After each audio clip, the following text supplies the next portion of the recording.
Get ready to get sticky.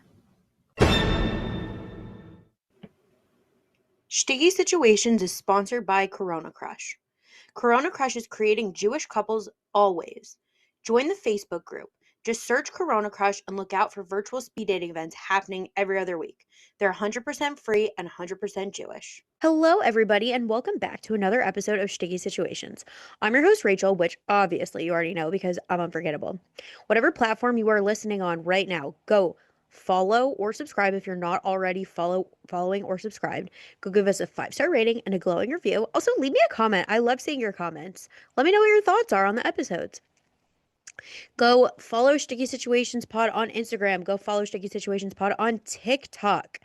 If you would like to be a guest on my podcast, please, there are applications in all of my Corona Crush posts, or you can send me a DM on Instagram at Sticky Situations Pod, or send me an email at stickysituationspod@gmail.com. Same goes for if you would like to date any of my single guests. Yes, I want to help people out. So I can't make any promises, but if somebody who says that they are single sounds like they might be a good match for you, reach out. I'll see what I can do. I make no promises, but I will always try. Okay, everybody.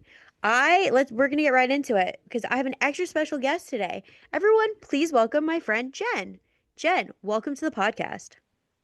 Hi, thank you so much for having me. Of course. Thank you for being here. So, Jen, before we get into all of your stories, and I'm excited to hear, I know Jen has a lot to say, and I'm so excited for it. I always ask my guests just some basic facts about themselves, their age, location, relationship status, and religious denomination.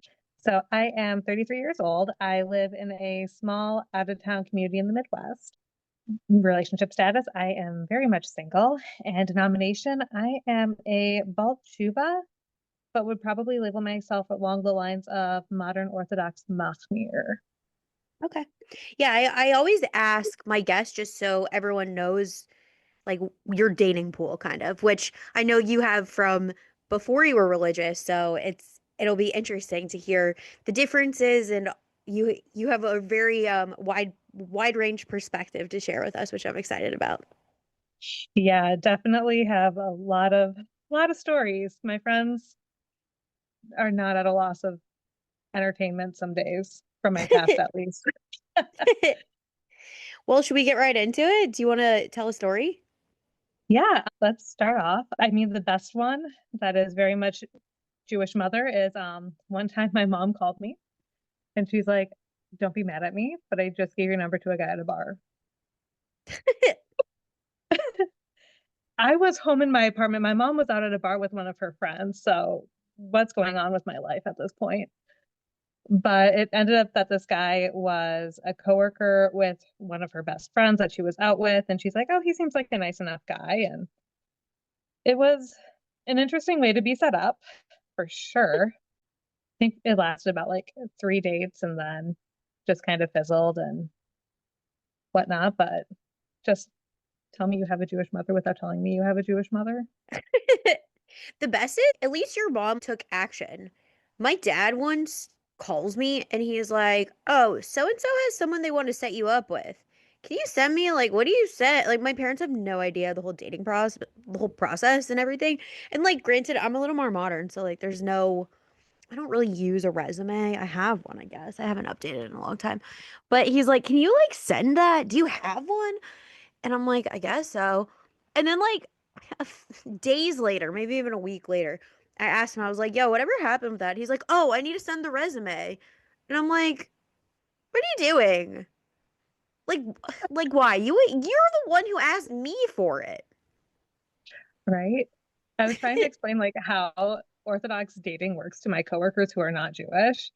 And they actually asked to see my resume once. And my one coworker like took it and highlighted a few words and she's like, "Can you please translate these words for me? Like what was one of the words? It was just like these Yiddish words that I put in that like anyone who'd be seeing it would like cop or understand. But Yeah, I think my work bestie back from my old job, she also I showed her my dating resume and she found it so fascinating. She actually tried to set me up with someone once, which is why I sent it to her. She was like, just one day randomly, she's like, by the way, my friend from high school, so she's not Jewish, but she grew up in like Long Island in like a very not religious but like Jewish area. And she told me, she's like, yeah, one of my friends from high school is Jewish. She went on birthright and then became super religious, then married this guy in Brooklyn and like has like a bunch of kids. And she's like, I'm gonna ask her if her husband has any friends for you. So she did. And I sent her my resume. Nothing ever materialized. I think she had a guy and he was supposed to call me and then he never did. And I'm like, okay, whatever. But yeah, it's hilarious. So wait, when your mom tried to set you up, was that before you were religious or after? It was before I was religious, back in the days when I was okay dating Goyim. Okay. Um, Yeah, that was gonna be my next question, if he was Jewish or not. yeah, yeah, no, he was definitely not Jewish. Actually, I don't think I started dating exclusively Jewish until 9.5 years ago. Oh wow. About the time I started down the path of, well, not down the path of Orthodoxy, that was about 9 years ago. But it was like around the Jewish community more, and I'm like, oh, this is actually like so much easier to just date Jewish because I don't have to explain anything. You know the like Hagim or the Yom Tovim and all this other stuff. So Yeah, it's really hard dating outside of your own culture. Like I really only exclusively date Jews, but like I've dated guys who are not so religious, and it's just like a whole different world. I'm never doing it again. I actually had an experience that just ended because of that. We'll talk about it if we have time. If not, I'll talk about it in another episode because I have a lot to say. But I'm never doing that again. I did it before and I thought I was scarred, but now I'm like really emotionally scarred. And no, I only want to like I really only want to date like modern Orthodox, hashkafically aligned with me, and it's better that way. exactly. Oh, Yeah. another story I have, and this actually ties into you had an anonymous like ask me anything question box this past weekend. Yeah. And it actually triggered this one thing. Someone asked about like dating a friend, and I actually did that. This guy also not Jewish, but we were friends for about 5.5 years before we started dating. Like we always had like a little bit of a flirtation, and our friends were always just like, just go out and get it done with. And it was actually like nice kind of dating a friend because like you already know each other well enough to like know what the other appreciates. Although there was one time I got my wisdom teeth taken out, and less than 48 hours later, he's messaging me. He's like, I just got tickets to the University of Minnesota men's basketball game. You're coming with me. And I'm just like, my cheeks are so red. They match my maroon University of Minnesota shirt. Oh my I mean, it was a gosh. fun time and I made him buy me ice cream. But at the same time, it was just like oh my gosh.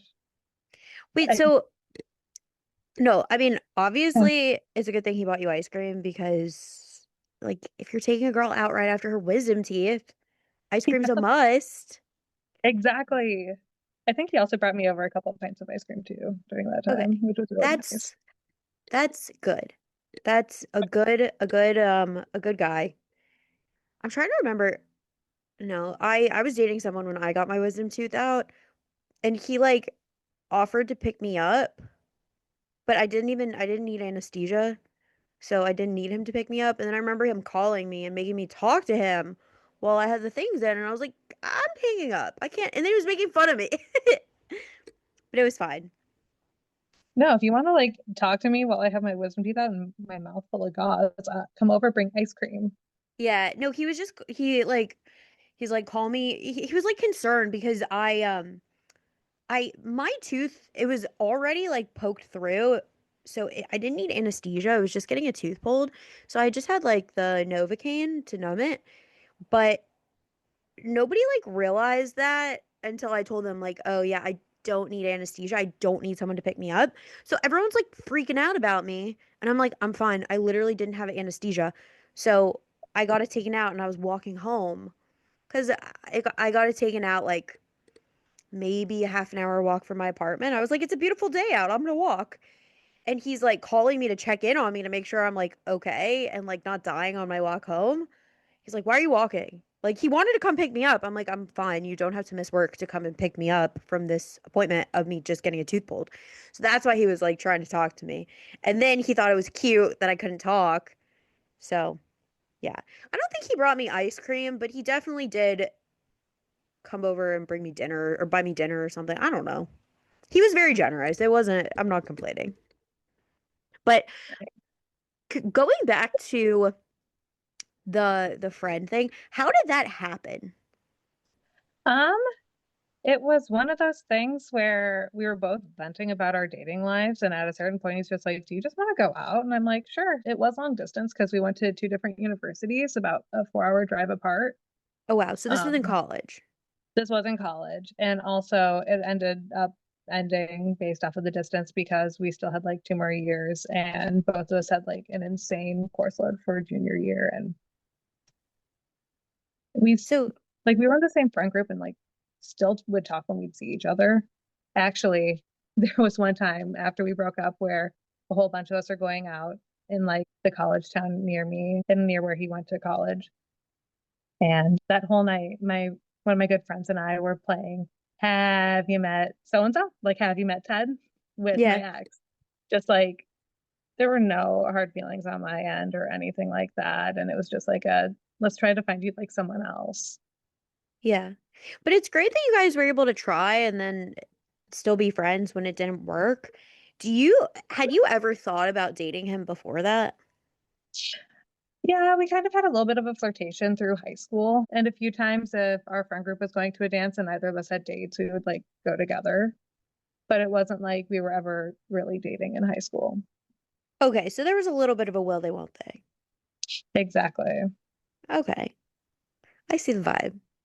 Okay. Yeah. And then he Yeah. ended up marrying like the next girl he dated after me, and they have like an adorable baby. And I honestly can't be any happier for them. Oh wow. Yeah. Yeah, I don't know. I've never done the friends to lovers thing, but if that's my next adventure, I'm down. Like, I have no guy friends who I'm like pining over, but I don't know. If one of them came to me and was like, "Oh, Rachel, would you want to date?" I would consider it. It depends on the friend. Depends on which one, and it depends if they like meet what I am looking for in a person. Also, I should clarify, none of my guy friends are like I'm not like that close with any of my guy friends. Like not at like a best friend level. So, I don't know. We'll see. I'll keep you guys updated. Maybe that'll be my next adventure. It's not a bad leap to make. I would just say it gets a little awkward if things don't work out in the end, which is a little bit of a bummer, but Yeah. that's what Yeah. it is. Yeah. Again, I don't think I have any guy friends that I care that much about our relationship that I care to ruin it. But I also don't have any guys in mind that like what I'm talking about. So we'll see. We'll see what That's very happens. fair. Yeah. I'll let you continue with your stories. Uh, let's see. Let me give you guys one more like Goyim story. This actually took place on a Saturday, and it was actually in what I like to call the hood, the Eruv, um, which is really ironic because now it's just like I wouldn't even fathom doing what I did on Shabbos. But this guy we matched on Tinder or something like that. And he told me that he was teaching a women's self-defense class on Saturday morning and that I should come. I'm like, oh, that sounds like fun. I've taken multiple self-defense classes because single woman living on her own, like, why not? They're like almost mandatory. And then he was just like, okay, let's meet at this coffee shop before. I said, great. Thinking he would have budgeted for at least like 30 minutes of conversation before we'd have to go. Yeah. I get there early and I'm just like, I'm just gonna get my own coffee. So it's like already ready. It was a first date, and honestly, I don't mind getting my own coffee on a first. Well, I used to not mind getting my own coffee on a first date. I've since learned let the guy be the guy. But I'm getting my coffee and he comes rushing and he's like, we gotta go, we gotta go. And I'm like, what do you mean we gotta go? Like, aren't we gonna like talk and get to know each other before? Because like there's gonna be at least four other women, as he said, in this class. He's like, no, but we gotta go. And I'm like, okay, fine. We pull up to this tiny little like gym in the hood.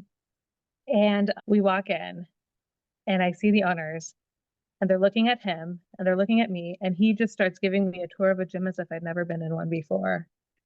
And that was when I realized you took me to your job. It wasn't like a community, like women's self defense class, like other classes I'd taken. It was a fitness one. Oh my And it was gosh. like, oh no. And it was also one of those situations of, I'm not paying for this. Like, there's no way I'm paying for this. Was he And expecting you to pay for it? no, that was why he was giving me a tour because it was like the free, like, give it a try gym pass thing that all these gyms have. So Oh. thankfully, I didn't have anything like that, but I think I did have to fill out a waiver or something. And then of the four women he said would be at this class, I was the only one. Oh, it was just a private It lesson? was just me. And it Okay. was just kind of also like awkward conversation because it became blatantly apparent that we had like nothing in common. And Yeah. this, yeah.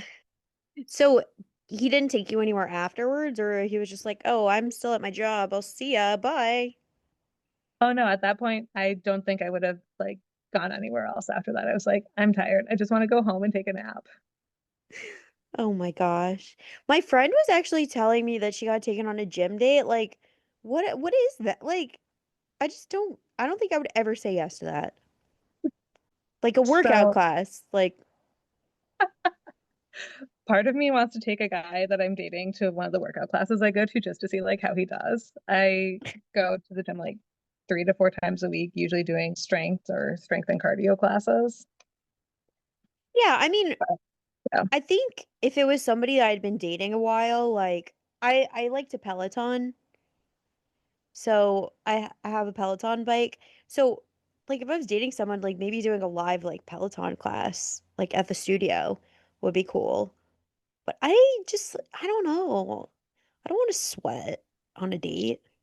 No. And also like I wouldn't suggest that on like the first like 5 dates. It's like maybe close to engagement or after engagement, just to just be like, here's like one thing I really like to do. Yeah. Yeah, I don't know. Like I don't know, but maybe I'm just a princess and I just want to be taken places and I don't want to sweat. Which there's nothing wrong with that. Which I do work out. I just like work out on my own time. Yeah. And that Like makes sense.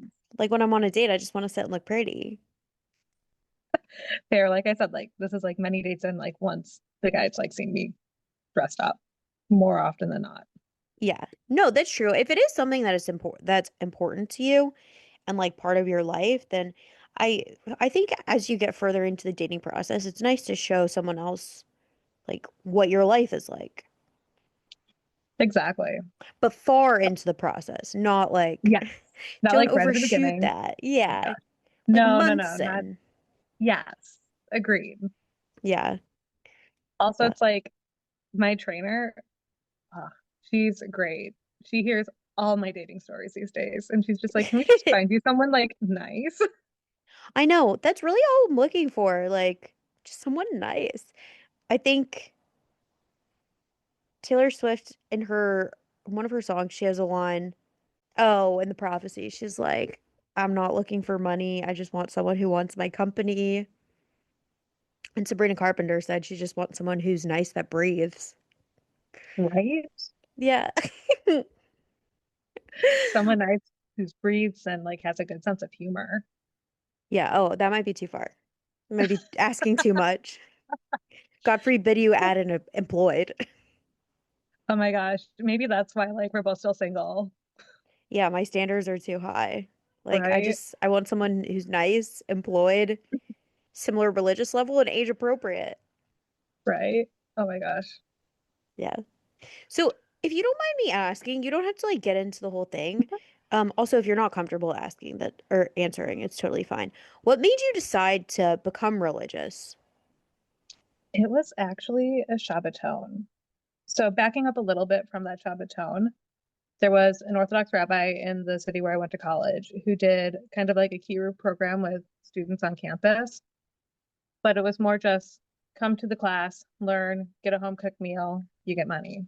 There wasn't really much commitment outside of that. Whereas the rabbi who I ended up getting connected to when I moved back to the city I live in, he would like put on Shabbatons for these students and all these other things. So I ended up getting connected with this rabbi where I currently live's wife, and we met up for coffee. And at the end of our conversation, she's like, "So we're doing a Shabbaton this coming Shabbos in case you want to come." So, with less than a week's notice, never meeting the rabbi who was putting it on, not knowing anyone else who would be there, I decided, sure, what's the worst that could happen? Well, I became from. I mean, that's pretty bad. Just kidding. Just kidding. Just kidding, everyone. I love being religious. Being religious defines my whole life, and there's nothing that I choose over religion. So, just to I clarify mean, for everyone. But I it's mean, like, would I pick it? I mean, yes, I do pick it, but yeah, it's yeah. like I went from eating treif and driving on Shabbos and always having my phone and all that to willingly be like, this Shabbos is pretty great. Like it's the exact thing I didn't know I needed. Why is that? Let's learn. Let's figure this out. And like it's been a slow down the rabbit hole process. And I actually just celebrated my 9-year Shabbat anniversary of that first Shabbos I kept Oh, a few weeks wow. ago. Mazel Yeah. tov. So, how I know we haven't gotten into any of your stories yet about religious dating. So maybe actually let's talk about that before I ask questions. Hmm, sure. Ooh, this one. So one of the first guys I dated, like, and I thought it was like going somewhere serious, who was Jewish. Like we ended up, and this was before I like went on that Shabbaton and all this other stuff. So we met at a young professionals event, and like at the beginning, like both of us were aligned where we wanted to raise kids with a stronger Jewish identity than both of us had grown up with, like wanted to have like a kosher style home, all of that. And the more we dated, the more I started to pick up on he was constantly saying, I'm not looking for this, I'm not looking for that. So one night when we were just hanging out, I and he said, I'm not looking for fill in the blank. I looked at him and I said, so what are you looking for? And he said, well, I don't really know. And I told him, well, when you do, call me. So about 2.5 weeks after that, I get a call from him and he said, I'm looking for someone Orthodox who keeps full kosher, Shomer Shabbos, wants to do the whole like family purity stuff. And I'm like, cool. I'm not even on that path and I can't even promise you that I'll get there. So best of luck to you, but that's not me. And then we ended up like still being in the same friend group and whatnot. So like we would see each other and things were fine. But then there was one Shabbos where I was staying by a friend of mine and in the mad dash before there was a Mazel Tov announcement made on the community WhatsApp chat. And I didn't really look at it too closely until I got to my friend's house. And it said that he had gotten engaged, which amazing, very happy for him. And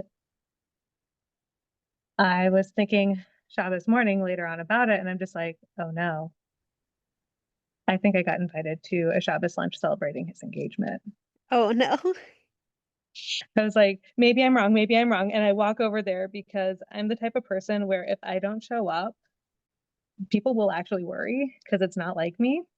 Hmm. And it's like I can't have people worrying on Shabbos about me. So I walk over there and I walk in the door and I see this whole big, beautiful Mazel Tov banner with like little rings and all this other stuff. And I'm like, oh no. But Baruch Hashem, it's a huge table. What are the chances I'll be sitting near him? I can easily like find a seat at the end of the table. It'll be fine. It'll be fine. Well, the guy doing the seating ended up sitting me right across the table from him and his Oh challah. no. There were 5 bottles of scotch between me and the couple, and I did like a little mini tasting of like maybe a quarter to a half of a shot of each of those. Um, and the whole time I'm thinking, Baruch Hashem, I have therapy on Monday. We're fine, smile. Oh And gosh. I mean, it makes a great story now. Yeah, that's so hard. Yeah. Actually, my therapist told me that it sounded like my life was a rom-com, and I told her, sure, but I'm waiting for the rom and the calm. Oh my gosh, my therapist and I have this same conversation all the time because she knows I love rom-coms. I don't know if she actually said those exact words, but I've said that to multiple people. Like, I'm waiting for the rom part. Yep. And Yes. sometimes the calm. Like looking back, I can see the calm, Yeah. but in the moment, it was just a, you better not take away from their simcha. Don't you dare take away from this. Yeah. So at at any point that between you having that conversation with him where you're like, I'm totally not what you're looking for, and becoming what he was looking for, kind of, did it ever cross your mind to like date him or try again? Kind of, but also it was at that point of like, what's the point? We're in the same friend group if we really did. Like, it's also a small community. Yeah. I was actually reminded of why I am so happy to travel today. The other week, there was a whole like police chase going on in the hood, and the community chat was lighting up with, this is what so and so found out from the police. This is what's going on in so and so's yard. And I'm just like, Baruch Hashem, I travel. There's like not much else for people to talk about. So it's like, if I did date someone here, it would be like, or need to be like really, really under the radar. And Yeah. sometimes that's like really hard to pull off. Yeah, I can't even imagine. I've only really ever dated in New York, so but I mean, I'm from Columbus and I have friends who dated in Columbus. Like my one of my friends married like the one single guy. Like she got set up with the one single guy who was there and ended up marrying him. And I don't know, it's like such a different vibe. When you say you travel to date, are you the one who actually travels usually or the guy will come to you? It depends on the situation. There's been a couple of times where the guy will come to me first. Actually, one of those times I ended up going and grabbing sushi with him shortly after he like landed, and a friend of mine's husband was working and gives me this look, and I give him this look back of like, if you say anything, you're dead. Like, don't make this a big deal. So like sometimes he'll come here, but also there was a guy I was talking to this summer where we got to the point of like, okay, we really like want to meet in person. Airfare was insane and it wasn't like a totally ridiculous distance to drive. And I ended up driving, although trying to figure out days that worked for us. And it was like, I don't want to go for a Shabbos to a city where I don't really have any close friends. And also it's like I'm not gonna see you because like we haven't even like met each other in person. Yeah. So it was a, do I start driving Motzei Shabbos knowing that Shabbos isn't over until 9? Oh Or do I gosh. just wake up very, very early the next morning, drive, hope I can get an early check into my hotel, and then just like take a party nap before our date. You So guys I couldn't have opted for, like met in the middle? he wasn't willing to meet in the middle, which honestly, looking back, I'm like, That's a maybe red I should flag. have pushed for that. Yeah, I should have just done that. Like if you're okay, if someone's getting on a flight, you're getting on a flight. Hmm. Like there's no point in two people getting on a flight. Like might as well just one person get on a flight. But unless you're flying like internationally like a million hours, then like maybe find somewhere in the middle to meet. But I think my friend did that actually. One of my friends was dating someone. She was in New York, he was in London, and I think she was already going to Israel and then he like flew to Israel to meet her. But that's a different story. That's a different scenario. Hmm. But like you're in driving distance, like let's say you're a 4 hour drive, like person could drive 2 hours, meet somewhere in the middle, and like Oh call it no, a day. and I drove 6.5 hours at like 3 in the morning. That's far. I You could have Yeah, each driven 3 hours and yeah. or he should have driven to And you, honestly. uh, well, there were things going on with him where he wasn't able to do that, which it's like, okay, fine. Like I'm understanding and I can be flexible with my time and my job is remote, so it wasn't even like a big deal. I wasn't like taking any work off.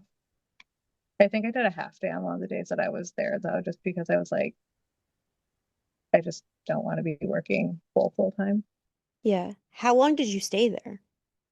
I was there Sunday to Tuesday, so not Oh, a wow. terribly long time.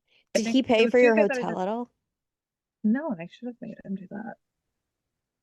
Oh my gosh. No, Yeah. seriously, hindsight 2020. I mean, I was more focused on, this is the first guy that I've like matched with and been talking to where I actually have like butterflies, which things ended in a not great way with us. But Yeah.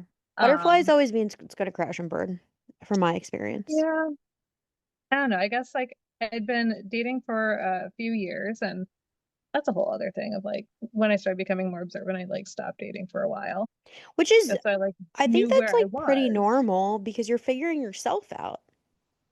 Well, it was interesting because so many people were just like, "Oh, you should date. Oh, you should date. You're 25. You should date." And I'm like, but I don't know where I'm holding and I don't know where I'm growing to. And unless I have an idea of like where I'm comfortable growing to, I mean, I actually applied to go to a Shabbaton recently, and I knew or I'd met one of the organizers.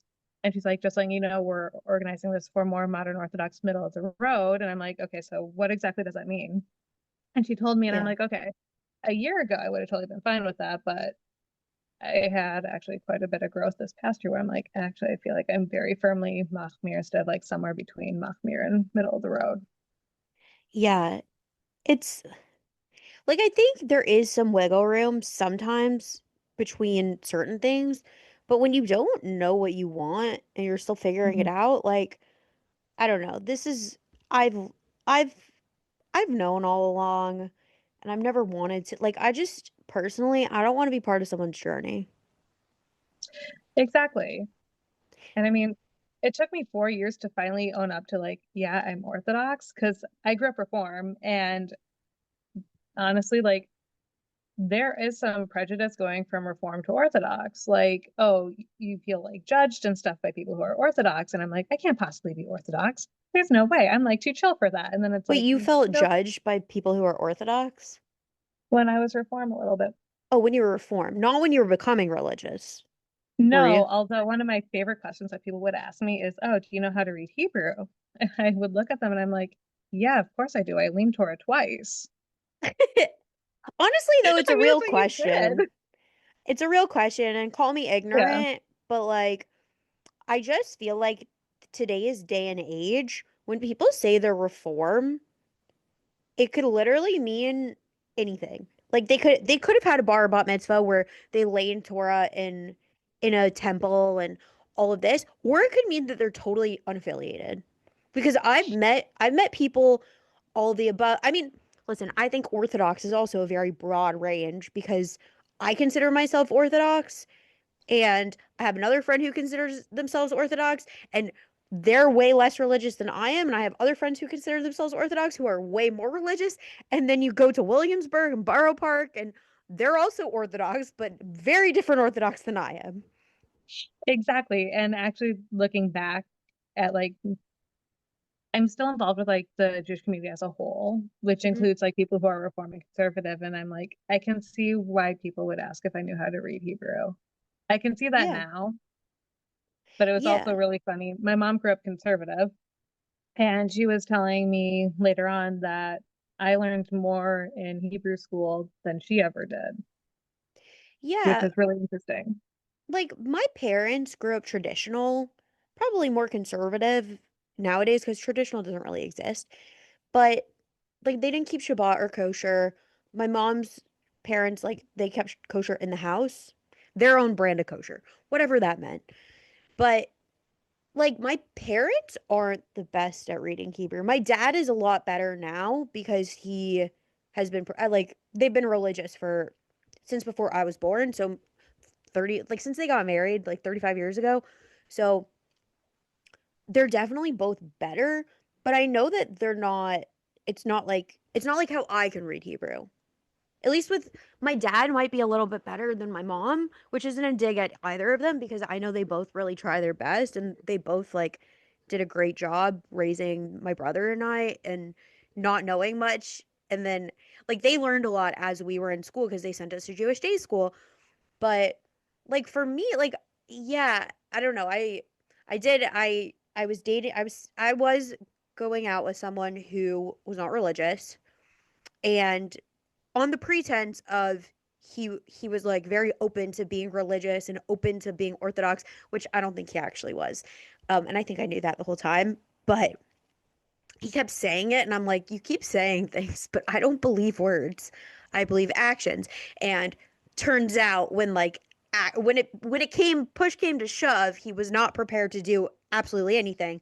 So the fact that he goes around saying that he's not open at all because when I brought up like small practical things he could try if he really wanted to, he freaked out and ended things via a text that was longer than all 10 prakim of the Megillah. So blaming me for everything. So What? yeah, yeah.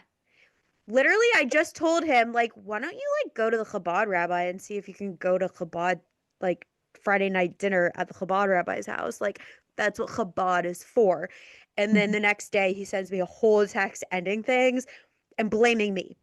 Blaming me for not being open-minded to be less religious when I said the entire time I am very firm with where I am religiously. I'm only giving this a chance because you said that you want to grow and you're interested in being where I'm at. So he blamed me in a text message that was longer than the Megillah. And And unlike the yeah, Megillah, there's no mitzvah in like reading that one. yeah. Oh, I've So, reread it a few times. I've reread it to friends. I reread it to my therapist. I reread it and made myself enraged. And finally, I sent something back and I was like, honestly, like up until that point, like I think I knew all along he wasn't going to actually do this. And I think that like held me back a little bit. Also, like, I don't really know what was holding me back. I was really trying because he actually like seemed like a decent guy up until the Megillah text message blaming me and freaking out and like how he acted with this. So thank God he did that because I have so much clarity that this was not my guy. He does not actually have the qualities I'm looking for in a man. But no, he like up until that point, he was very respectful. He planned dates, he paid for things, he treated me nicely, literally did the bare minimum and had a job and like seemed to be nice. So, but anyway, in that conversation where I was like reiterating what I wanted my future to look like, which I told him from the very beginning. And this was also the second time around because we had matched on a dating app 3 years ago. And basically, we had one video call where he told me he's like, I can't do the religious thing. And I was like, cool, peace, goodbye. And then he reached out 3 years later, and I was like, my stance has not changed. If anything, I'm even more firm in my stance. And I was very honest about what I wanted my future to look like. So in that conversation, I was like, do you know how to say kiddish? Like, I was like, sorry if this is like disrespectful or rude. Like, I don't want to be offensive, but like, do you know how to say kiddish? Because I don't know. And he's like, yes, I can read Hebrew. I'm like, okay, I didn't but know. there's also a difference between being able to read Hebrew and being able to say Kiddush confidently. Yeah, I mean, listen, I read it. When Mhm. I have to say it, I read it. Havdalah, Mhm. I think I've gotten pretty down by heart. But like, because Kiddush I don't say for myself every week. Havdalah I usually say for myself every week. But in my head, I'm I like, I don't know what you know. So yeah, it might have been offensive. I apologize. I was like, I don't mean this offensively. Like, I call me ignorant. I've gone to Jewish day school my entire life. Like, I have no idea. right? You Yeah. never know what someone's gonna find offensive, but also like really crappy that he like ended things via text. Like I had a Yeah. guy end things an hour before Shabbos via text. Like he Yeah. sent a breakup text. He tried to delete it, but I'd already like seen it and I called him out Oh on my it. I'm gosh. like, did Wait, you actually mean this? He he did. He tried to tried to delete delete it. it. Yes. And I like responded, I'm like, did you honestly mean your last text? Because I saw it. Oh my And he's like, yeah, gosh. it's like something I've been thinking of, but I didn't mean to send it. And I'm like, here's So the why'd thing. you If you write didn't mean to it? send it, you would have written it in a notes app. Yeah. Also, like, who? That's diabolical. You draft your text in the actual texting app. Like, Right? I draft my text in my notes app. It gets revised. There's like four sets of eyes on it at least. It's Same. workshopped heavily. Yeah. No, I Right? think ending. How long had you been dating? About 2 months. Okay. So this And was like like, we've met in person, and like my personal rule of thumb is like most of my relationships are long distance. Yes, it sucks, but that's just how it is, unfortunately. And it's like if I meet a person or a guy in person, I will, at a bare minimum, end things over a phone call. yeah. Like I won't do it over text, but it's like if all we've done are like phone calls or video calls, then it's like okay to still do a text. Yeah. Yeah. So this guy, we had been dating for almost 2 months. Like it was almost 2 months since our first date, which honestly, like he was like pushing me into this relationship, like to call it a relationship. Now that the way he ended it, I'm like, this disqualifies the entire thing. Like when someone asks me how many relationships I've had, I am not counting this because like anything, if you're ending it like that, then it wasn't anything to begin with. Right? So yeah, even like I dated someone before that, and it was kind of long distance, And we had only really seen each other in person twice, but we had a few video calls. He was in a different city. It's not actually that far, but like whatever. He was dramatic about the distance. And you know what? We had a video call, and I'm like, I could end this via text message. I'm gonna talk to him. I'm gonna say it to his face. I'm gonna man up. I'm gonna woman up.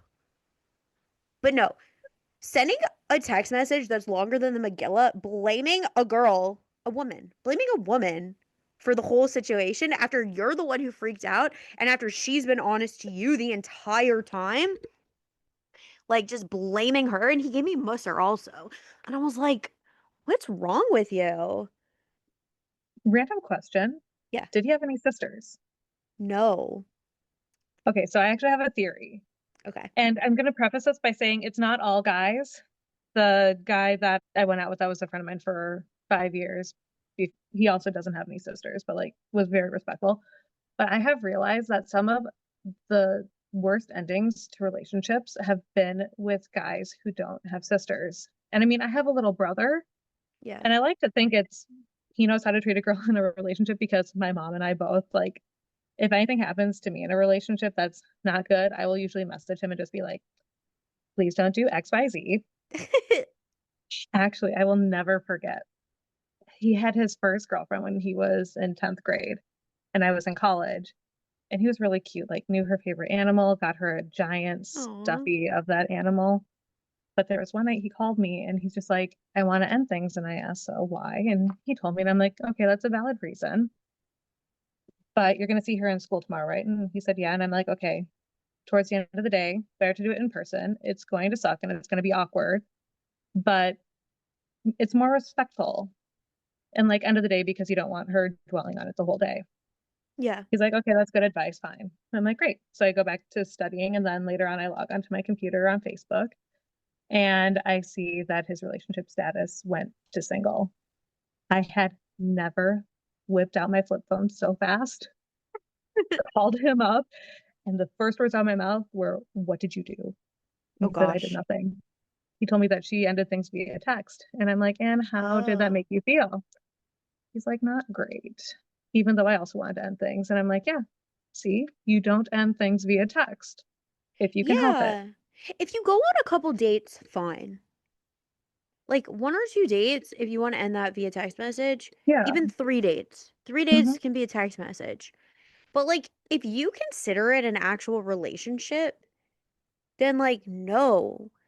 I don't know, and I will say like my first ex, like he has a little sister and he came to my apartment. Like our breakup was kind of a few days long. Like we had a lot of talks about it. We kind of knew we were breaking up. But like he came to my apartment. We had a whole long conversation. I cried in his arms. Like, I mean, he was emotional too, but he was also very manly. And then he helped me move stuff because I was moving apartments. And then he took me out to dinner. Then I cried more in his car. And you know what? Like, like that shows that he cared. And my second relationship, I'm the one who ended. But like, I didn't want him to drive all the way to me just so I would break up with him. We were supposed to actually go out that night and I was going to have a conversation with him about like how I was feeling and whatever, and then I'm incapable of keeping an emotion inside ever or a thought inside of my head. So we ended up not being able to go out, and then I was like I can't. I need to like just get this over with. If I don't say this, I'm going to combust. So, but I had a call with him. I asked him if we could have a video call. I looked him in the eye while I said it. He saw my emotions. He saw me cry. Like, I don't know. It's just, if you consider it something real, then the ending also has to be real. Exactly. And it's just like, it's just more respectful. Yeah, Even like over a phone call where like you can talk about things a little bit. So like yeah, both parties have closure. That would be nice as opposed to a text an hour before Shabbos. And then it's like, gotta go. And it's like, what do you yeah. mean? No, honestly, I've had guys treat me like garbage. Like, I felt more disrespected by this Megillah long text message. Yeah, that is no. Yeah. That's Like, awful. it just honestly, And I told him because I sent back like a message because I honestly I was just like I wasn't in shock because I kind of knew it was gonna happen and I honestly I was kind of the whole time I was kind of waiting for the shoe to drop, but I just like didn't know what to say. I was just emotionally exhausted and just sent him back like a politically correct response like I don't think I was like thanks for everything, but also what you're saying is like kind of unfair, but I just like don't think it's productive to go through it point by point like whatever, best of luck. Then, like, after 3 days of seething rage, I decided to send something back, like, actually, like, standing up for myself and being like, no, this one's on you, babe. So I did. And I told him, I was like, there's no need to respond. And you know what? And it's funny because last night I saw that he, like, posted himself in one of those, like, dating groups. And it still says, I'm open, like, religiously. He's like, I'm very open to the Orthodox lifestyle. Like, no, you're not, babe. No, you're not. Stop lying to yourself. For me, it's like I wouldn't mind dating someone who's not like quite where I am religiously, but he has to be growing and be growing independent of me before we go out. Yeah, and that's he didn't like that when I told him like I kind of told him I was like, listen, you can't be religious for me, but also I don't see a future unless you're religious. Like it's not an ultimatum. It's like this is for you to decide. This is like poo or get off the pot. Exactly. It's very much a this is who I am, take it or leave it. Like this part of me isn't changing. Yeah, and like this is what I expect out of a future husband. Hmm. Like I don't want to have it where our kids are deciding, do we go to shul with mommy or do we go to the beach with daddy on Saturday? Because like obviously, who would choose shul with mommy when you could go to the beach with daddy? Like Right? yeah, like I would choose the beach, but I you know mean, what? me too. Actually, there was a week. Normally, when I go on family vacations, I don't stay over Shabbos just because it gets really, really hard with my family that's not observant. And there was one time I was on a beach vacation and I was going to be there for Shabbos, and I'm like, how do I justify not going down to the beach on Shabbos? How do I like explain that? And Baruch Hashem, there was a hurricane. Oh my gosh. I mean, personally, I would have gone to the That's great. beach. I just like took my book, not, but I mean, I ended up going down to the beach a little bit later, but it wasn't like I was tempted to go swimming or like be out in oh the yeah, sun. yeah, Yeah. yeah. Well, I think before we get to your next story, I think it would be a good time to take a quick break. So we're going to take a quick break to hear a word from our sponsors, and we will be right back.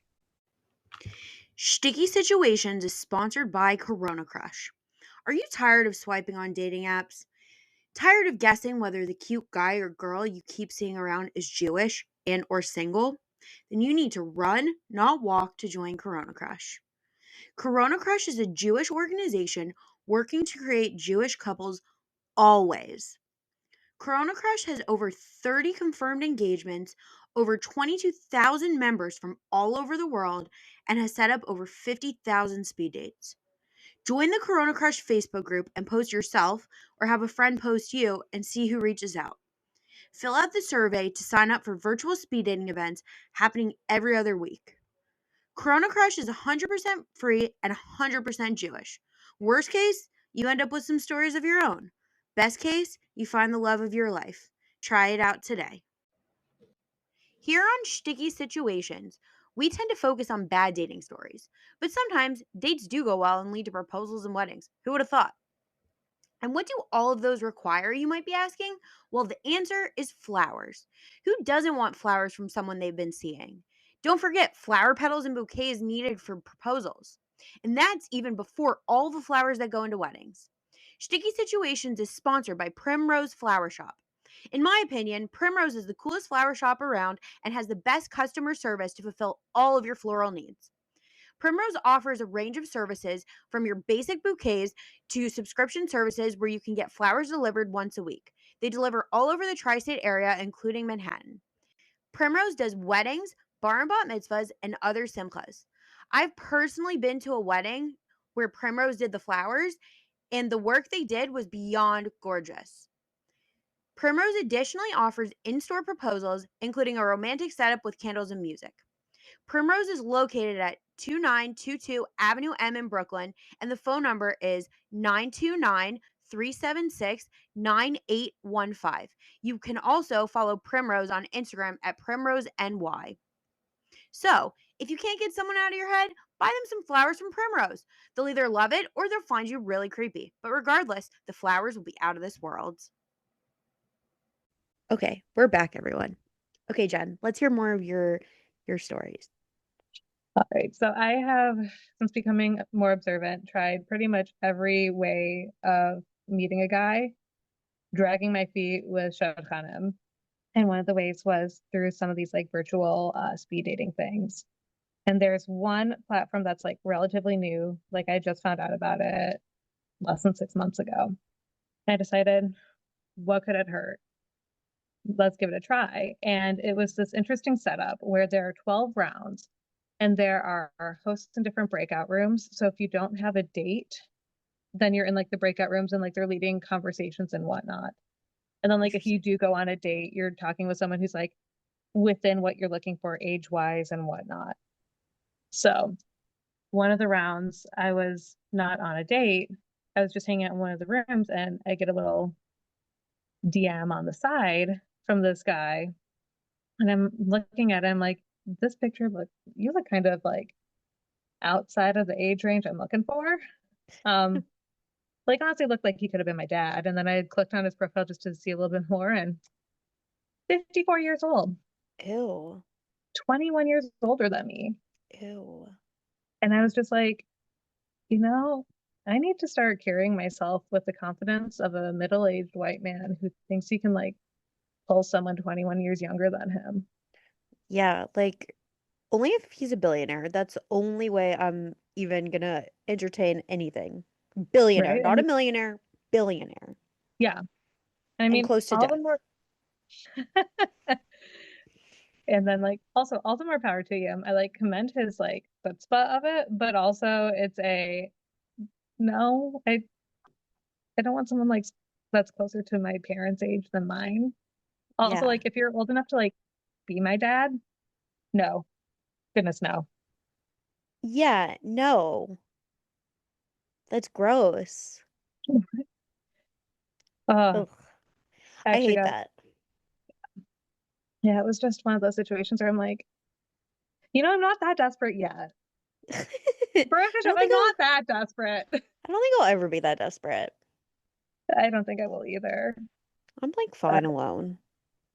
yeah, no, I was talking to I have a couple of guy friends that I appreciate our friendship because a lot of times, actually both are from birth, and there'll be situations and I'm like, is this normal? Like, am I just overthinking things and like trying to come up with an excuse? And a lot of times they're just like, yes, get out of your head. Stop overthinking it. And I'm like, okay, fine. Like, actually, recently, like less than a week ago, I get an email from a friend of mine who's a shadchan or does it on the side, and I trust her. And she's like, here's this profile of this guy. Like, he looks good on paper. And I talked to his shadchan and it sounds like a great guy. And I'm like, okay, cool. Like, I get this while I'm in the middle of my workday, and I happen to have a ton of things going on after work. And I keep myself busy, but it's all things that if a guy wanted a call or a video call, if I had 24 to 48 hours notice, like I can move everything. But I'm not just like sitting around waiting for someone. So I finally was able to like really look into it at like 10 at night, and I was getting a message from my friend being like, new, are you open for a call? And I'm like, I really need to look more into him because I've learned the hard way. You do Mossad level background checks sometimes. She's like, how about you have your people make a call, but in the meantime, like have a call with him. Like there's no harm in that. And I'm like, okay, as long as it's just a call. And he then knows that I'm only committing to one call. So then Friday morning, I get a message from him saying, hey, it's so and so.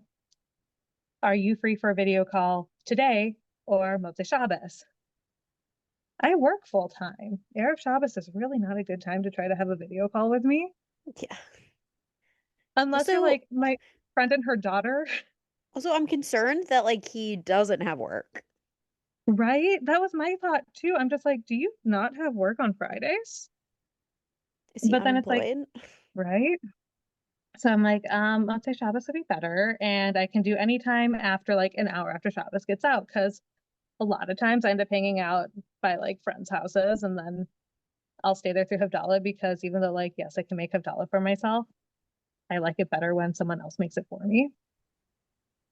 And also one of my friends and her kids do like this really cute like Shavua Tov dance after, and it's like the best. So he's like, can we push it maybe 30 minutes early? And I like pushed back and said, look, this is the reason why. Like, I'm not pushing it an hour after Shabbos is out just because I want to. It's more of a realistically, I'm usually home an hour after Shabbos is out. It's like, okay, Yeah. fine. So we have the video call. I mean, it was fine, but it only lasted 22 minutes because he's like, oh, yeah, I'm driving someone to this other city tonight. And I'm like, thinking in my head, why?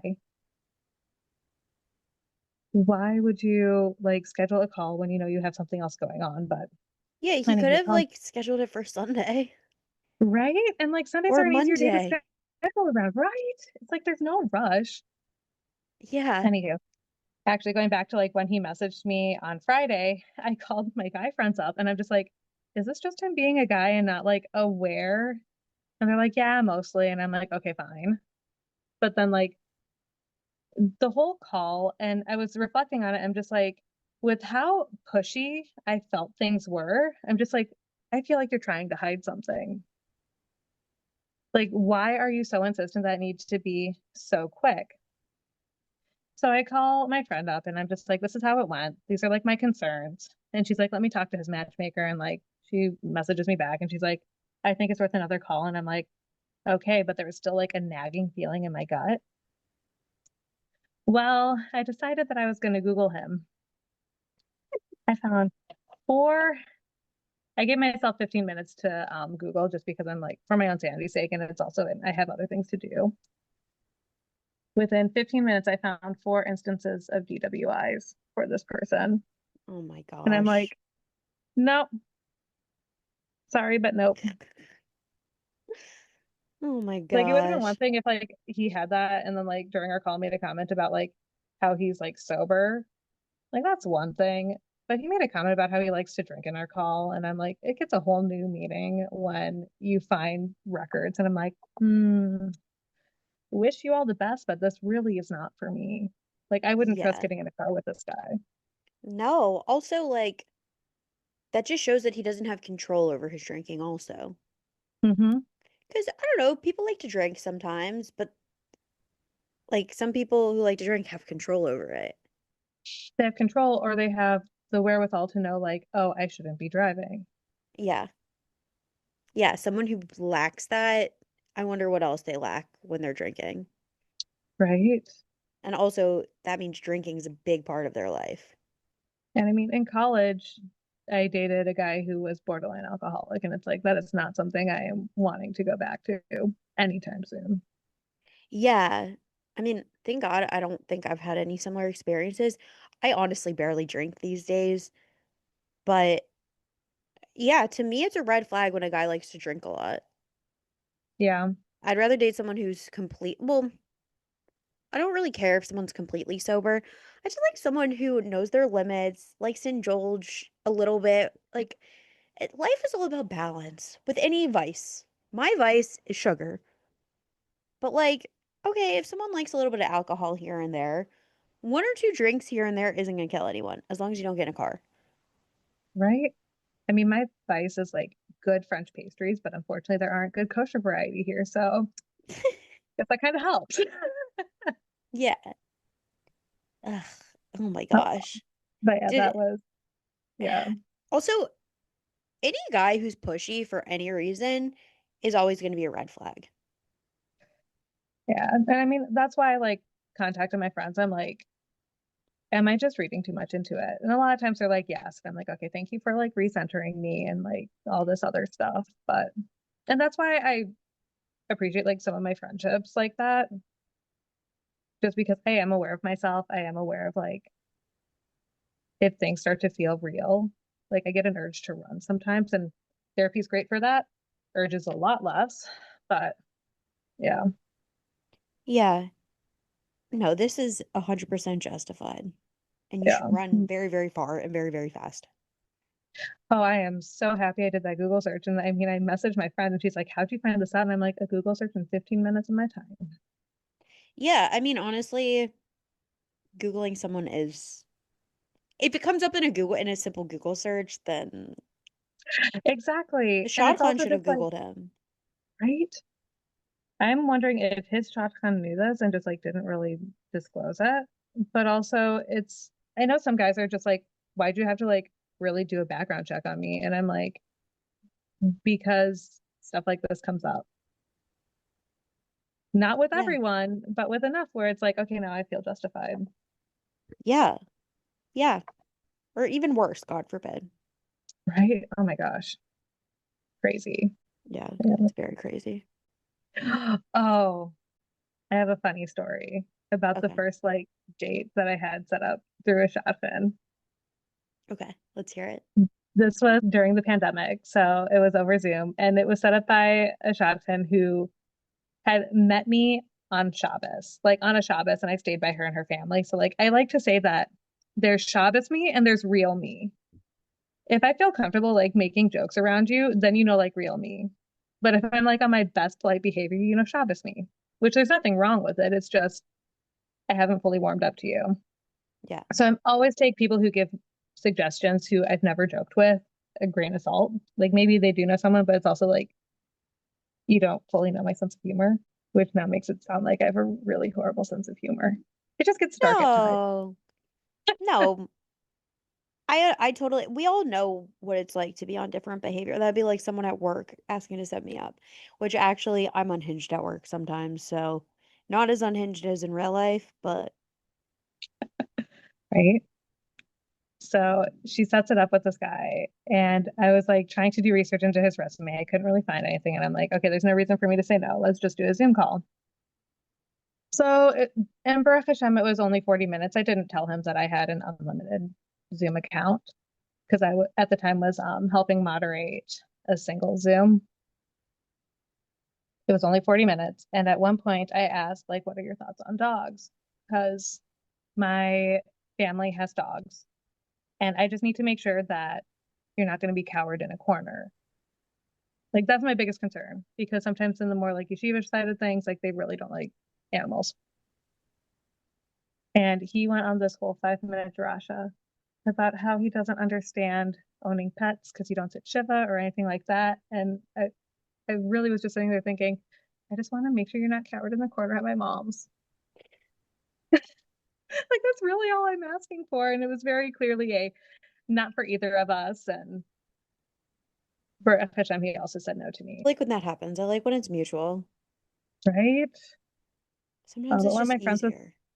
one of my friends was just like, maybe he was just nervous. You should give him another shot. And I'm like, but also like I could tell that we were in different places geographically too.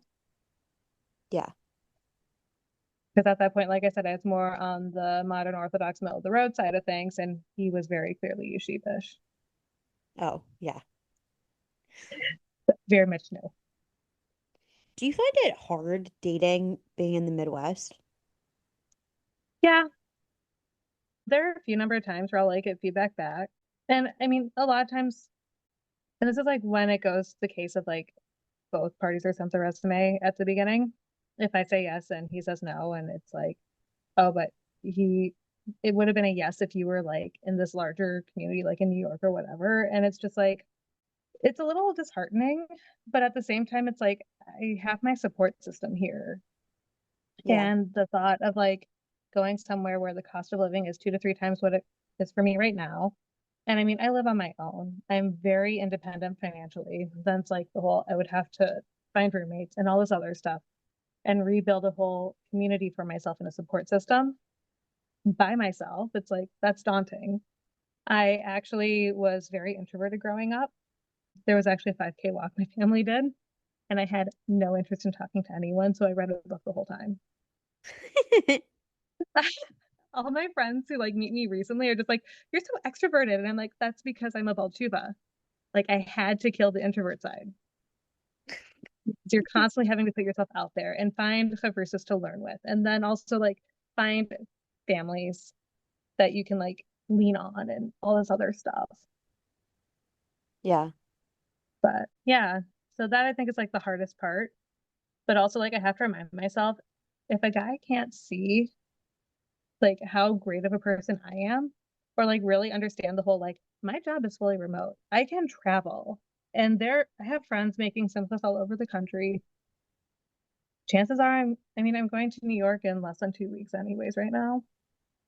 And I'm extending my time just to like hang out with other friends that I hadn't seen in a while. Yeah. So it's like I do go out to the East Coast. I do go all over. And it's just if you can't see that, if you can't see the gem that I am, then you're not my person. And I have to remind myself of that every single time. Yeah. And let me tell you, like I live in New York. Dating's not easier here. I mean, it's probably a little easier, but it's not like it's so amazing here. And that's why I'm so thankful I stumbled upon your podcast because it's like, okay, this is just reiterating that just because you live in New York doesn't mean it's like easier.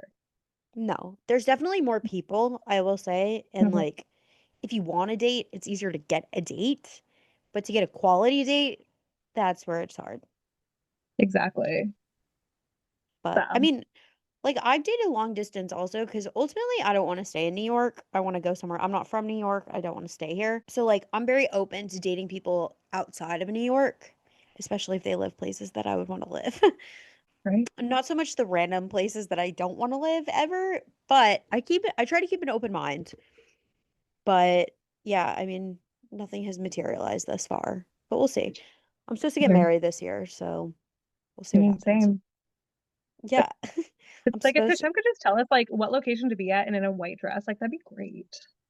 yeah, or just like tell me when I'm gonna meet the guy, and then like I'll know I don't have to look cute. I know I don't have to go on other dates, and I'll know when to look cute and like Right? and be good. Exactly. It's just Not actually having be to good. keep a positive mindset through all of it. And that's all Yeah. you really can do. Yeah, that's what I'm the maddest about with this situation that I just had. I'm not even qualifying it as a breakup, but because that would mean I was qualifying it as a relationship, which if you end it via a Megillah long text message, it's not a qualified relationship or No. breakup. It's just a situation. So that's the thing that I'm most upset about this whole situation. It's not about him. Like I don't really care. He showed me his true colors. I don't need him. I was unsure about him the entire time anyways, but I was in like a really good and you podcast listeners probably Sticky Situation Nation knows I was like super positive and everything. And then now it's like ugh, I was like in the best mental headspace in regards to dating before all of this. I was solo tripping. I was very positive. I was like, I'm meeting my person this year. And now I'm just like back to being cynical. So I'm trying to get back to like the positive. I gotta go back to the oh hell. He'll get back there. That's like with this guy who broke up with me an hour before Travis via text. I took a 3.5 month break from dating just to like get back to me. Yeah. No, I'm not taking a break from dating. I just I'm definitely gonna be pickier, so I probably will take an inadvertent break from dating because I'm just saying no to everyone. But I don't know. I just have to get back to like being positive about everything. And you know what? I mean, if a good guy came along, that would also help, but we don't like to rely on men for anything. Right? I can't Actually, rely on a there's man one. for my happiness. I actually got power tools because I was just like, I'm done with like borrowing my friends. I need my own. We're Yeah, having damsel not in distress projects. like I do things by myself all the Mhm. time.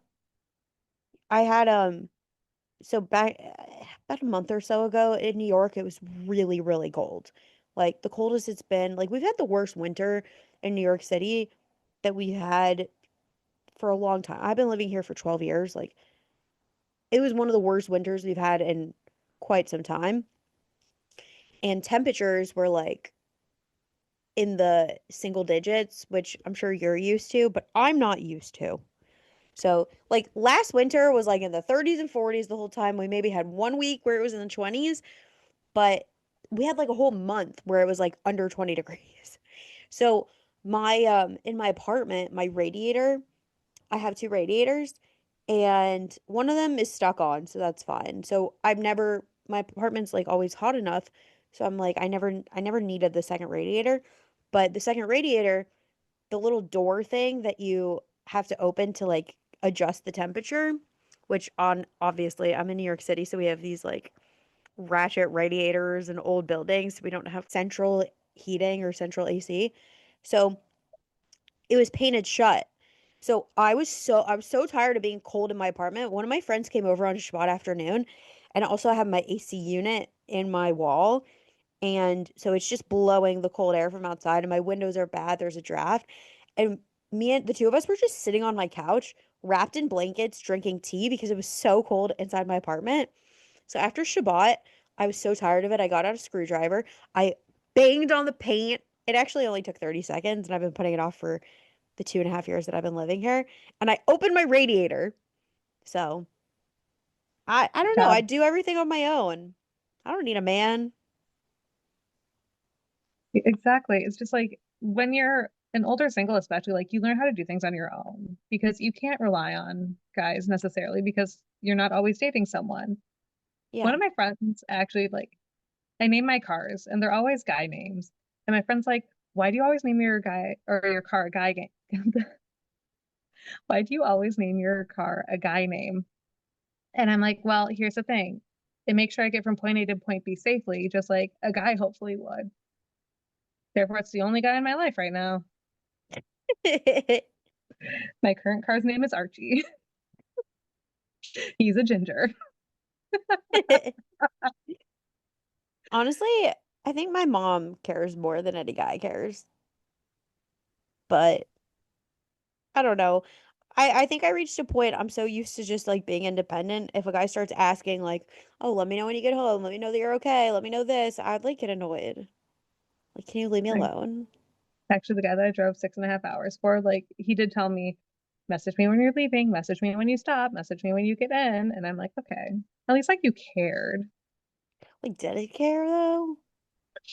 I like to think like at the beginning he did, and then like towards the end things just got really weird, and I was like, I shouldn't be questioning if I'm a priority to you or not. Like honestly, I should have found your podcast earlier and like really listened to your rules. Oh yeah, my dating rules. I don't even Yeah, remember all of them. I think when a guy likes you, you'll know.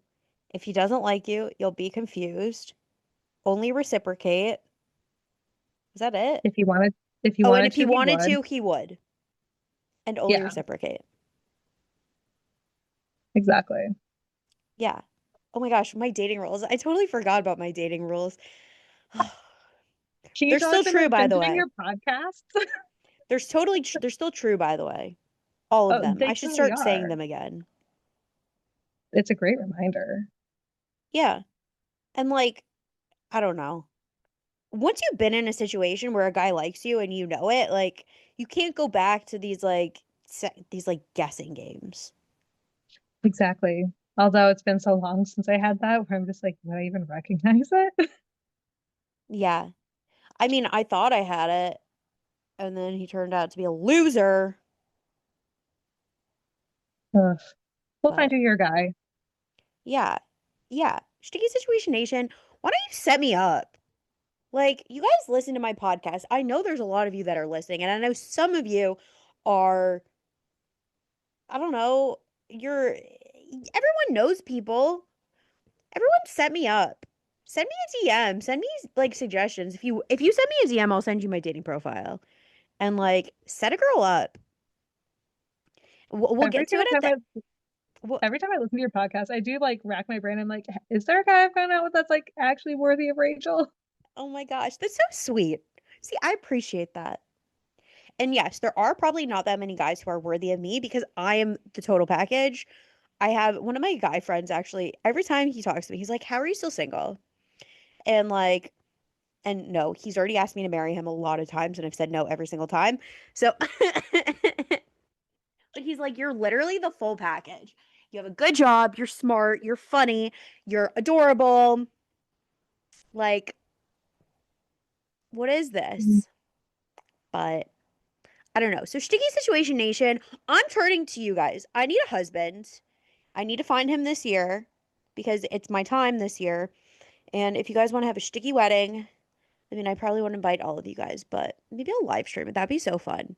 If I had a wedding and live streamed it for Sticky Situation Nation, that's so parasocial. But honestly, a lot of my people know me. But if you want to be parasocial with me, that's fine. I love that. It Yeah, makes me feel it makes me feel good. It makes me feel like people actually care. Because I I mean, care. I tune in.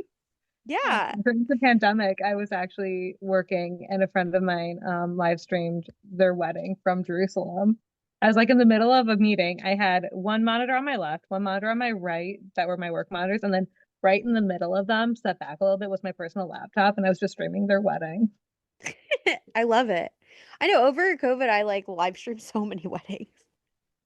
It's great. Yeah. Listen, I could put a live stream at my wedding, so Sticky Situation Nation. Especially, also, if you set me up, I will invite you to my wedding. Would you get them the Obviously. Gula wine tune? Yeah, and I'll give you shadchanis. Like, I wouldn't cheap out Beautiful. on you. I don't believe in paying people to, like, set me up or to meet with them, but I will pay you shadchanis. I'm an honest woman. I'm an honest halacha abiding woman. Some halachas. Most halacha. The important ones. Uh, We'll see. I'm gonna add as Jen already knows, I'm adding a segment at the end with all my single guests of I'm giving you guys a little taste before the end. But in our ending segments, I'm asking my single guests to like say a little bit of what they're looking for. So maybe we could like actually make some matches here. I want to make some matches. I want to get some people married. you should So, also list your like what you're looking for and stuff oh, too. I'm going to. I will tell you guys every single episode. Fabulous. Yeah. But anyway, that's for the end. Jen, do you have more stories you want to tell? Oh, there was one guy. I mean, I don't really have many more stories, but I do have a story from like when my friend group was like putting together a potluck Shabbos and we were figuring out who would bring which dish. Like, if I care about you, like genuinely care, which it doesn't take much for me to care about a person, to be perfectly honest, I will cook for you. Like the guy I drove 6.5 hours for. I took him homemade caramel rolls and like the caramel sauce was also from scratch. But there was this potluck and I was like, I can make brisket for it. And one of the guys that I had gone out with and it didn't end up working out looked up and was just like, oh yeah, you make really good brisket. And it's nice when like your exes recognize like, oh, you can actually like cook and stuff. Yeah, 100%, especially if you're cooking for a man. Exactly. Yeah, which I don't do, although I baked this last guy cookies. Ugh, it's If for you ever want like Valentine's Day. if you ever want easy recipes, I got you. Easy I'm actually, foolproof. yeah, I'm a pretty good cook. I like cooking. I just don't want to cook for a man. I don't want to set that precedent. My ex-boyfriend cooked for me. He cooked for Oh, me a couple times. It was a little complicated, but yeah, he cooked for me a few times. oh, I love when that happens. Yeah, I would love a man to cook for me. I don't want to cook for him, but he could cook for me. I'm just kidding. It's reciprocal, but I only reciprocate. Yes. So, no, I like this past guy, I made it we ended up like things ended like right after, but we ended up going out on like for Valentine's Day and I already knew he was getting me flowers and stuff. So I was like, okay, I have to do something. So I made him cookies. I regret it? Probably. He didn't deserve my cookies. They were good. I made brown butter. Oh, yum. Yeah, I made brown butter sugar cookies with I put the freeze-dried raspberries in it because so they would be like pink. Oh, and that would also be like a really good flavor with it too. Yeah, and then I was thinking of adding white chocolate, but then I didn't feel like searching through my cabinets for white chocolate. Like, those actually sound like really good, like actual effort cookies, not just I threw together a really simple chocolate chip recipe. No, I made brown butter. I mean, honestly, it wasn't that hard because I know how to bake and like it wasn't that bad. But still, he didn't deserve the love that I put into those. Right? Yeah, because then he just sent me a Megillah long text message. Longer That's a than the shame. Megillah. It's a shame that I'm single over Purim because I make really good hamantaschen. I actually just put together like 5 pounds of dough last night. Yeah, I mean, honestly,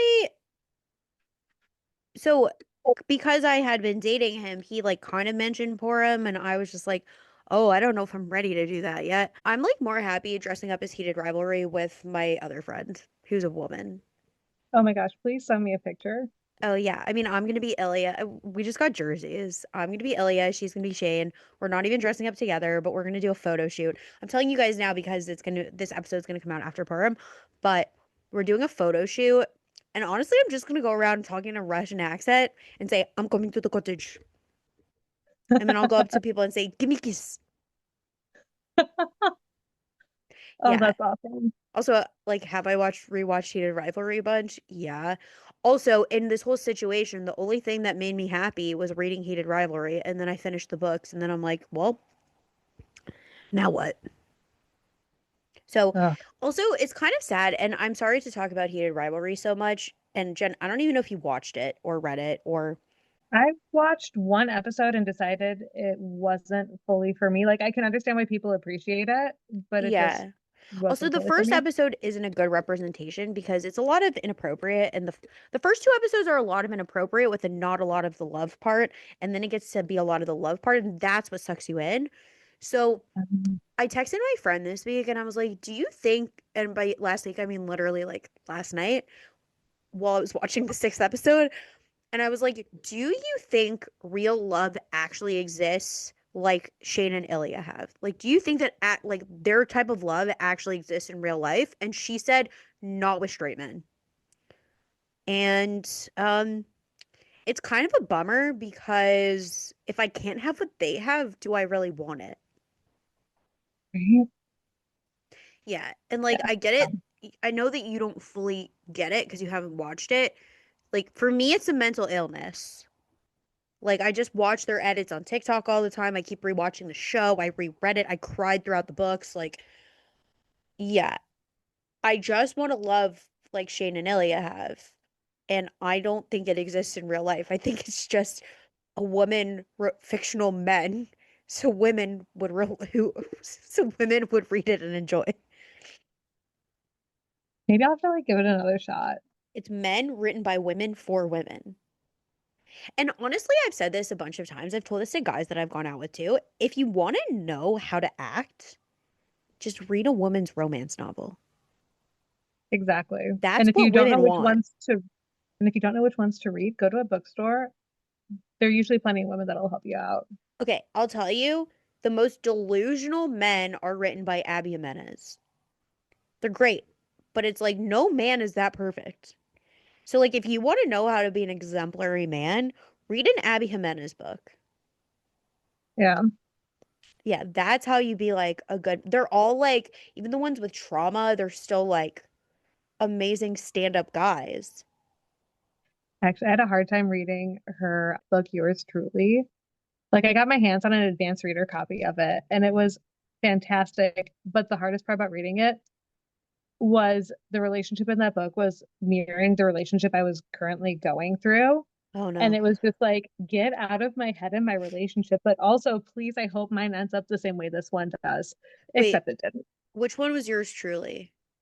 That I've was the read all of one them. with the doctors, and he ends up donating his kidney, and he Oh, also has yeah, like yeah, yeah. anxiety and stuff. Yeah. Yeah. Yeah. He even has his own trauma and he's still like the best man ever. He selflessly donated a kidney, Yeah, for this random girl's brother. right? Not to give away the book. But yeah. Yeah. Like if you want to know what women like if you want to know how to be a perfect exemplary man, read an Abby Jimenez book. I could also find other books for you.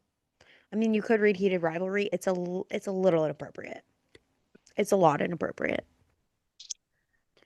But Yeah, I definitely have a list of books that are like appropriate, not appropriate, like a whole yeah, gambit. these were a little bit more inappropriate than I usually like, which like I will own up to what I read. These were a little bit much, but the story behind it, like I'm telling you, the sixth book, I cried the whole time. I was crying the whole sixth book, and it wasn't related to my own situation. It was because of the book, because my own Mhm. situation is not qualified. But yeah. Okay, we're going. We're I could going talk. down. I could talk about heated rivalry literally all day, all night. I'm telling you, it's a mental illness. Taylor Swift has a lyric in I think it's in Who's Afraid of Little and Me, where she's like, I put narcotics in all of my songs. That's why I still have you. That's why I have you singing along. And so there are certain songs, like, have you ever listened to a song and you're like, oh my God, this is drugs in my ear and I need to keep listening to it over and over and over again? Yes. There's Yes. actually this one song that is my like song of 2026 and it's called Hotter Now.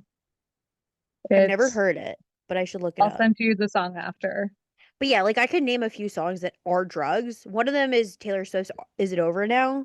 That was my number one song of 2024? 3? 4? I don't even remember.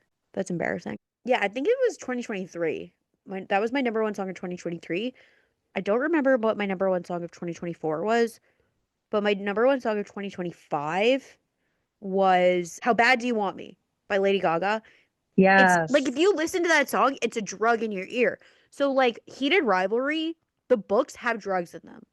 Like not all of them though, not the fourth one, but like the books are drugs. Like you just like you read it and I'm just like I have to keep reading it. Like I had a few nights where I was like, okay, I went to bed late and I'm like, I'm gonna read so I fall asleep faster than watching TikTok. And then an hour and a half later, I'm like, why is it 1 o'clock in the morning and I'm still reading Heated Rivalry and I'm not the least bit tired. I just want to know what happens in this book. Oh, there was actually one book that I read, The Love Hypothesis by Ali Oh, Hazelwood. that one was good too. Oh, I read that in He's one also an sitting. exemplary man. Yes. Oh my gosh. And also like I work in STEM. So it was like really nice like having that representation in a book. But I remember I started it like Shabbos night and I was up until like 2 in the morning reading and I could not put it down. Yeah, no, that one's a really good one too. I just read that one recently also. But yeah, any guys who want to know an exemplary man, just read romance novels. If you need Rex, send me a DM. I will give you the Rex. Jen, do you have any other stories you wanted to tell? I think I covered all of them. I have one quick question Yeah. before, which might not be a quick question. So you talked about dating religious, dating not religious Jews, and dating non-Jews. What do you think is the biggest difference in all of them that you've noticed, or the biggest like challenges in one versus the other? The biggest difference with dating like religious Jews versus like not religious Jews and Goyim would be that you're actually dating for marriage. Like you're not wondering how long is this relationship going to go on. Like you know that both of you are going into this with the intention of like trying to find your spouse and wanting to build a family together. So that's like the biggest difference I've noticed. The biggest difficulty is like actually finding someone who's observant. Yeah. Yeah. Like I've had people who aren't Jewish like hit on me and I'm just like, nope, bye, It's run. so hard too. Also, I find that the guys who aren't religious like have real jobs and personalities, and the guys who are religious don't. They're I all remember a little uh, off. I was talking with a shadchan once and she made a comment. She's like, oh, you're fun. And I like messaged my rebbetzin afterwards. I'm like, okay, from speak fun is a good thing, right? Because like from speak nice is like, oh, that's so nice. It's kind of like a brush off. Yeah. And I'm like, just double checking. This is actually like a positive, right? That's funny. Uh, Yeah. she also made a comment that I would never forget a grandchild's birthday. And I'm like, that's assuming I get married, have kids, and then they have kids. God willing, God willing. God willing, God willing. It's gonna But no, I happen. remember the most random details about people that I have conversations with. Like, I still remember an ex of mine's parents' anniversary. And we that relationship ended over a decade ago. Oh wow. I Yeah. remember people's birthdays. I now I've like I think filled up my memory capacity, so I don't remember them as well as I used to, but I used to really remember people's birthdays, and I remember the people I've dated's birthdays also. Yeah. And like not all of them anymore, but even guys that I went on like 2, 3 dates with. If they told me their birthday, I remember it. Now I try not to commit these things to memory because I don't care. I don't care about these people. I I only don't care if you care. make me feel like I'm a priority. Yeah, I'll care when you show me you care. Mhm. I only reciprocate. Reciprocate the caring. Actually, an ex of mine, his birthday was the Ides of March, and it was very fitting that it's the Ides of March because the whole like beware the It's Ides, and it's like, that's yeah, my grandpa's birthday. oh nice, It's also a tax deadline, so yeah, and it's one of my other friends' birthdays too. I know a lot of people born on March 15th. But yeah, it is funny. Yeah, if they have a really memorable birthday, then fine, I guess. But exactly. or if they have the same birthday as someone else. Like I'll never forget this one guy's birthday because it's the same birthday as someone else I was close with.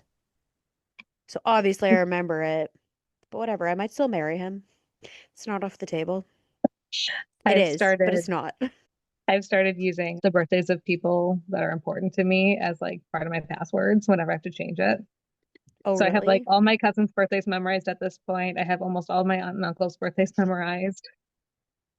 Once I have like a niece or a nephew, maybe. But I don't like anyone enough to use their birthday as my password, That's fair. except for my own. Why I would never do that. I would never use my birthday as a password. That's why it's a struggle being your own favorite person. I have to think of other things to use as passwords. My passwords are actually really funny. Every time I have to create a new password, I make a funny one and then I don't remember any of them. That's awesome. Yeah, but okay. I've used Jet. the Jewish year, so I don't forget what year it is after Rosh Hashanah for a password before. Oh, I don't even know what the Jewish year is. 5786. Sure, I'll take your word for it. But Jen, I know you don't have any stories left. Is there anything else you wanted to discuss before we get to our wrap up segment? Um, Not that I can think of. Okay.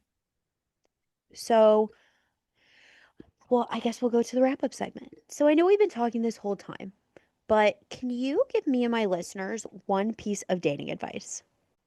One piece of dating advice. I had a guy once call me and not, I didn't have his phone number saved because this was the first time he was reaching out.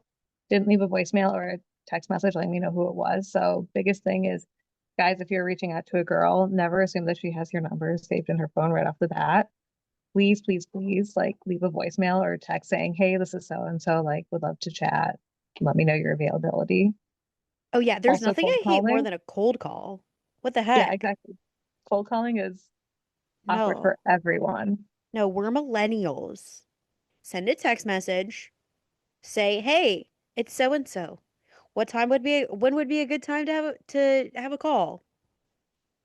That's how you do Exactly. it. That's the proper Exactly. etiquette. Don't cold call people. If you cold call me, I will not call you back. Like, no, it needs to be scheduled. I'm Right. busy. Yeah. I'm busy. But another thing, because I have dealt with a lot of rejection and sometimes you can really get in your head about it. Think of like what you learned about yourself and like about what you're looking for because I can tell you what I've with every single relationship, what I've taken away and how I've grown from each one, even if it's ended in a crash and burn way.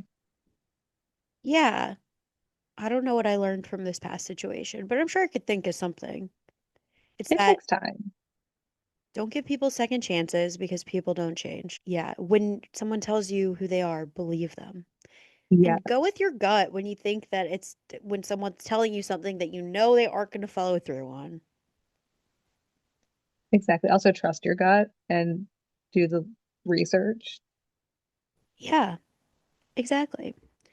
Okay, and now we're still going to keep the tagline as last. So we're going to add in it was three things you're looking for.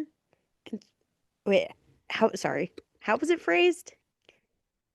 Three things you're looking for, three deal breakers. Okay, so yes. So we're going to introduce Jen. And like maybe one of you has someone for Jen to date because that would be so fun. And I would love to facilitate that. And I would love to get my guests and my listeners married. So, Jen, can you please tell me and Sticky Situation Nation Three things you're looking for and three deal breakers.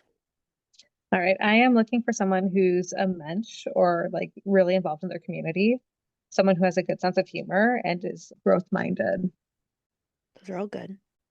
And then three deal breakers, smoker, any kind, not into it, someone who's unmotivated or has no drive, and then also someone who leans really far to the left or really far to the right politically, like to the point of spouting off conspiracy theories. Like I'm politically moderate. I look at both sides before deciding. Yeah, those are all good. So if you're listening and you're like, oh, that Jen could be good for me, or if you know anyone that Jen could be good for, shoot me a DM, shoot me an email, stickysituationspod or stickysituationspod@gmail.com. Let's try to make this happen. I'm going to give you mine also, and then we'll get to Jen's tagline. So I should have written this down and I didn't. So we're going off the cuff. So if I do this in a future episode and mine changes, you didn't hear anything. You just get to know everything that I want. So, number one has to be a good, respectful, considerate person. That's what I'm looking for. Like Jen summed it up, a mensch. Two, must be employed and financially stable and financially responsible. Three is hashkafa, someone who is modern Orthodox. I would say I'm more towards the modern end of modern Orthodox. I wear, it's not even that I wear pants. I wear whatever I want to wear. I don't want someone telling me what to do. Yeah, so somewhere around my hashkafa, but I'm modern Orthodox. I really care about being part of the Orthodox community. I want to live in the Orthodox community. I want to send my kids to Jewish schools, all of that. All of the biggies, all the big stuff, Shabbos, kosher, those things. And then my deal breakers. I want someone who lives like a balanced, healthy life. So not too much, not too crazy into like any of those stuff. So like smoking goes into that. Someone who exercises but like isn't obsessed with the gym. Like boys sometimes just don't have balance. So that's going to be a deal breaker, like health, but like balanced health. Age. Age is a deal breaker for me. I don't want your old sperm. Like I'm just saying this now. I'm 32 years old. I don't want your old sperm. Just because I'm 32 doesn't mean you 40-year-olds or above. And no offense, I still like you as people. But I just don't want someone that much older. I like younger guys also. So someone age appropriate around my own age. So a couple years older, a couple years younger. I'll let you define that. 40 is not a couple years older, and 23 is not a couple years younger. So if I had to put a number on it, I would say between 27 and 36. But listen, we're open-minded a little bit if you think you're perfect for me. If you think you're perfect for me, then reach out. Unless you're like actually really, really old or really, really young, then you're probably not perfect for me. And then my last deal breaker is please nobody socially off. I need someone who's a little socially with it and don't have to be the biggest personality in the room because I got that job covered. So, yeah, I don't know if I played this game right because I think I just said six things that I'm looking for, but yeah. But you also said like where the line was with those. So in a way you did cover both bases, I think. Yeah. And yeah. But anyway, Shiggy Situation Nation, I'm turning to you. I need a husband. We're looking for a husband this year. I'm ready to like have some babies, have a family, live stream a Shiggy Situation Nation wedding. That would be so fun. I'll give you shadchanis. Remember, I'm not gonna cheap out on you. I'll give you shadchanis, obviously, but only for a good match. Like only if he's my husband. I'm not that picky. Like I'm very open-minded actually, but I have high standards. I know my own worth. So we talked about in the last episode, know it like women knowing their own worth, which Jen has not listened to yet because I just recorded it. But I know my own worth and I'm not gonna compromise on anything. I'm not gonna settle. Although I do think there is always a little bit of settling involved, but that's a different conversation. I'm not gonna settle on my true values and what I really, really want. So, yeah. Okay. And Jen, last but not least, what is your tagline? All right, my Real Housewife tagline would have to be I may not be able to always make a guy happy, but I can make him fat. Basically the same thing. um, the key to a man's heart is through his stomach, apparently. Right? Yeah. What I hear. but only if they're deserving. True. Only if they're deserving. Well, Jen, I know I went on a lot of tangents tonight, so I'm sorry you got very So unhinged to did me. I. No, but it's good. You guys got a very unhinged Rachel tonight. Don't worry, I'm 100% sober. I'm not even drinking these days. I'm just unhinged. It's just me. I'm just unhinged. But Jen, this has been so fun. Thank you so much for coming on the podcast. I really enjoyed having you and I really enjoyed hearing all of your stories. And thank you for listening to all of my ranting. Thank you so much for having me. This has been really fun. Of course. And Sticky Situation Nation, you'll catch me next time. Bye, everybody.